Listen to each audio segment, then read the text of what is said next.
Hi, everyone, and welcome to Youth Amplified, a podcast that inspires, empowers, and connects. I'm Ronna. And I'm Brian. And in the spotlight today, from Doodles to Dreams, we look at what goes into turning creativity into a career. We're joined around the table by Zia, Justin, Angelee, and producer, director, and founder of Brick Studios Daniel Fenech. So let's dive right in. Absolutely, Ronna. Well, welcome, everyone. Justin, might as well throw the first question to you. Oh, pressure.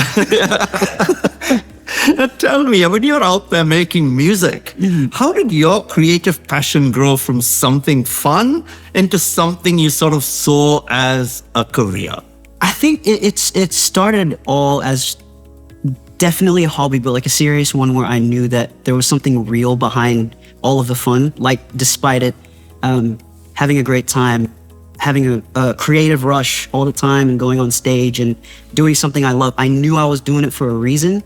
And that carried on because I would try to do other things like film and all of that. But I just kind of realized that music's always in the back of something that I would do on top of, like, for example, with film, I would always think about the musical aspects of film, the rhythm of film.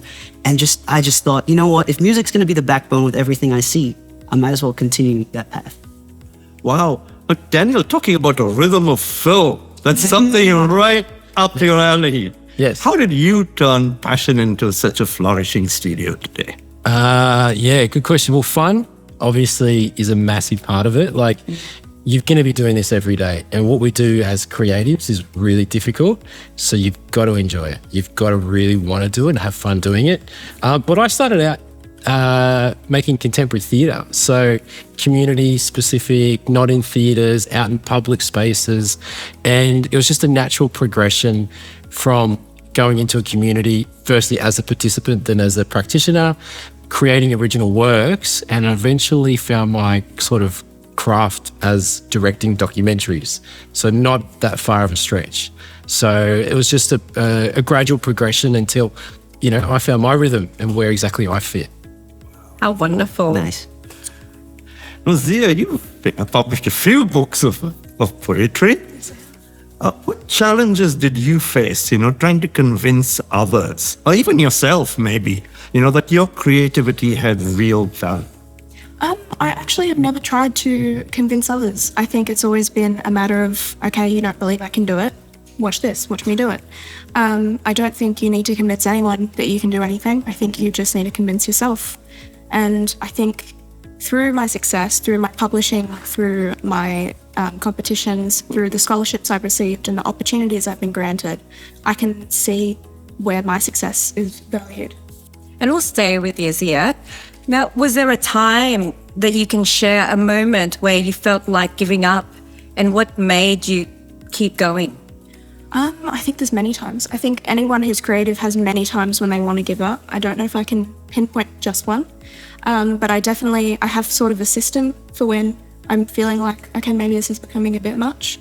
A lot of times, if you're feeling like, okay, I'm starting to question what I can do and my abilities, it's a lot to do with how long you've been spending doing it. If you've been spending hours doing editing, hours trying to write, that really takes the life out of you and it takes away your perspective. And so taking a break from that really helps. And then for me, setting deadlines. So I know this isn't always able to happen with all artist forms, but for me, I can say, okay, if I announce that a book's coming out on this day, I need to get it done by that day. Like, it holds me accountable.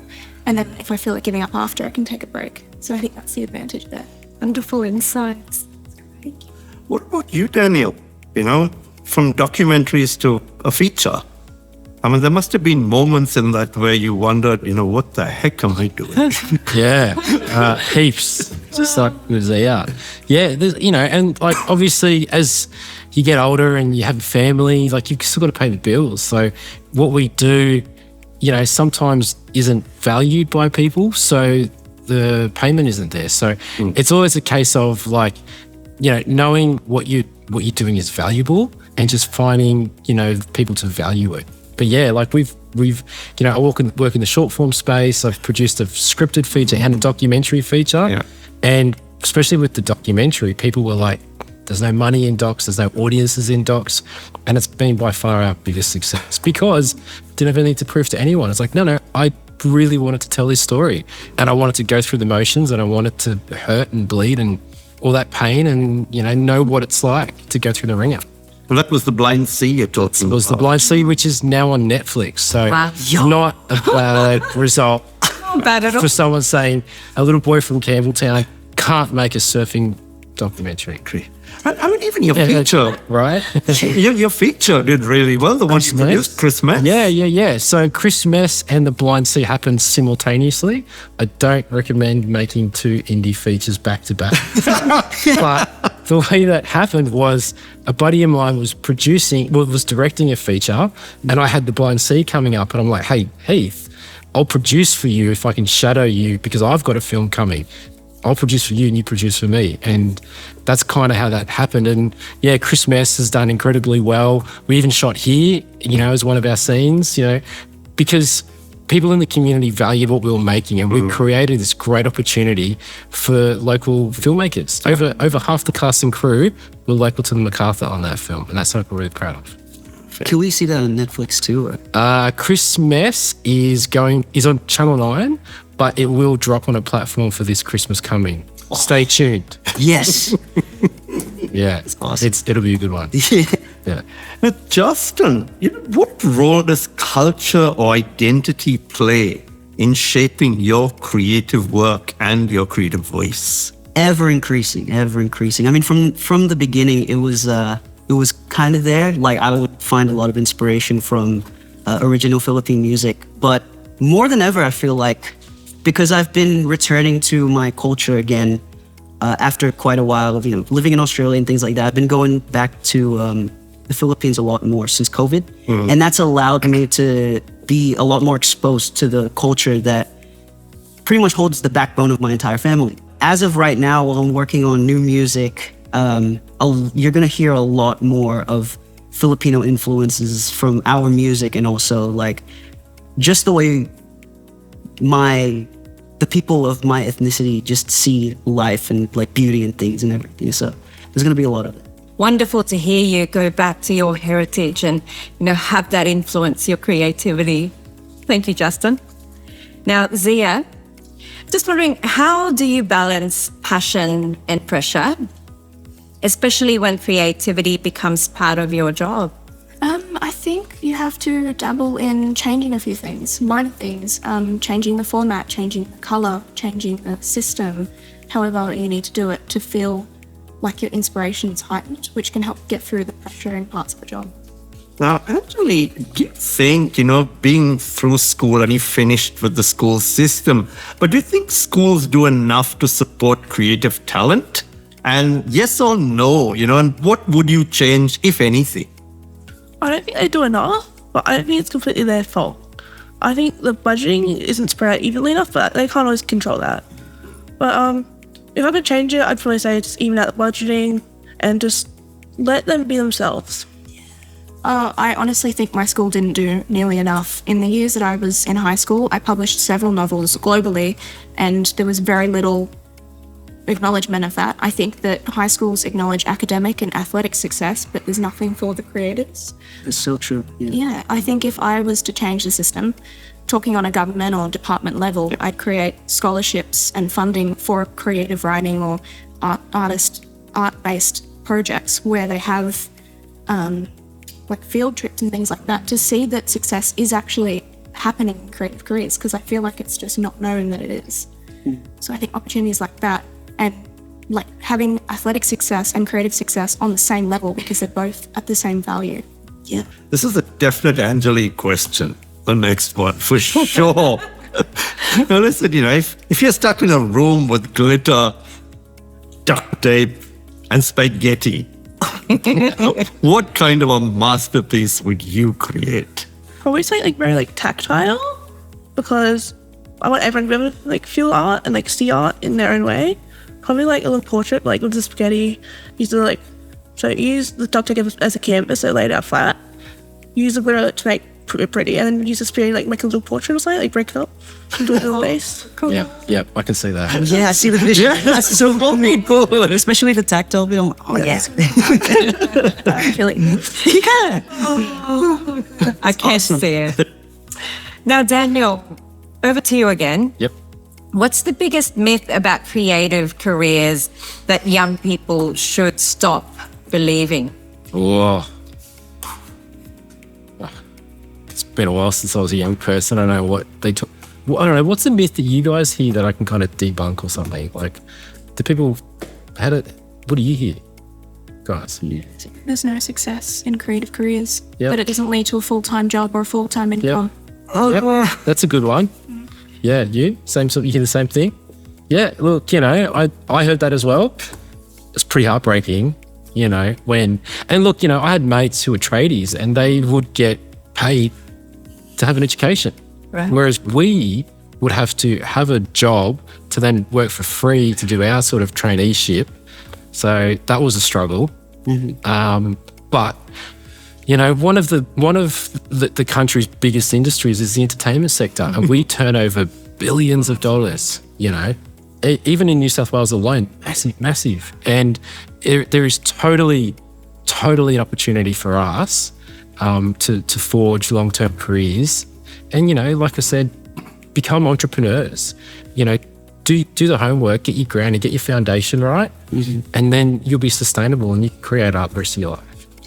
Well, take Bluey, right? One of our biggest exports. Yes. It's a cartoon. Yeah. It's a cartoon.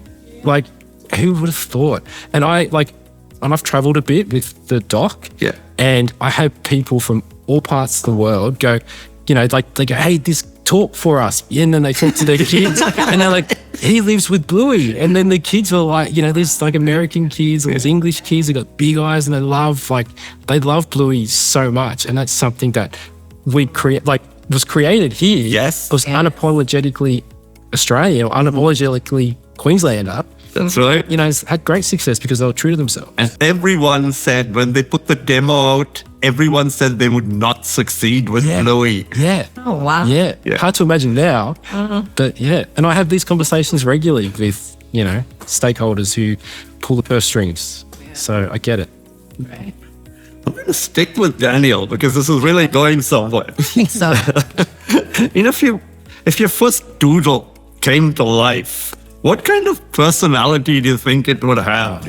Troublemaker or, wise mentor? Jeez. Yeah. Not wise. So my first doodle, I'm not a drawer by any stretch. I feel intimidated.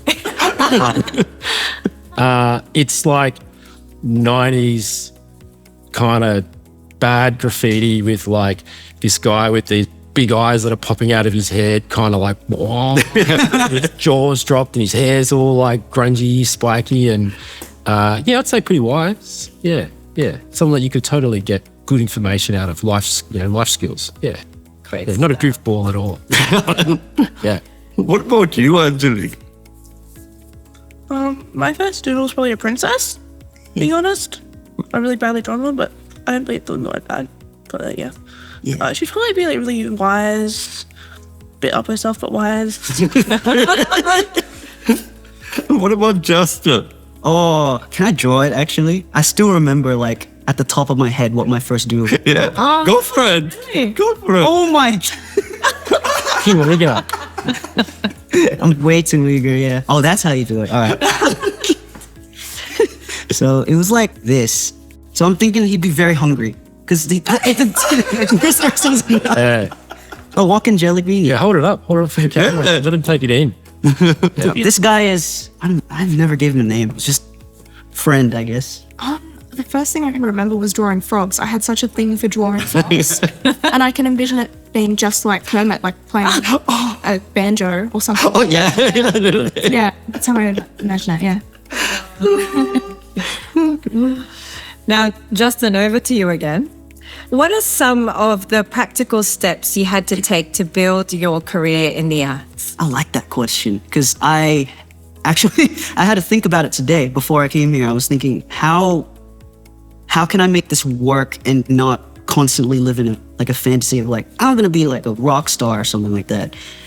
It takes genuine work to be able to make something, especially with like creative arts. It's not just about creating, but also, as you said, like the sustainability of it all. So what I really think about is, what do people like, first of all, and mixing that with something that I like personally, because you're also putting out a message that, of course, you're not just going to throw your art into the ether, like the absolute. I mean, sometimes it could stick and work, but if you want to be successful, you do have to give some sort of message that your general audience will understand. Wow, that's incredible. We've learned so much today. We could go on all day, really. But thank you, Zia. Thank you, Justin. Thank you, Angelee. And thank you, Daniel, for joining us. Until next fortnight, let's continue to inspire, empower, and connect. And remember, your voice matters.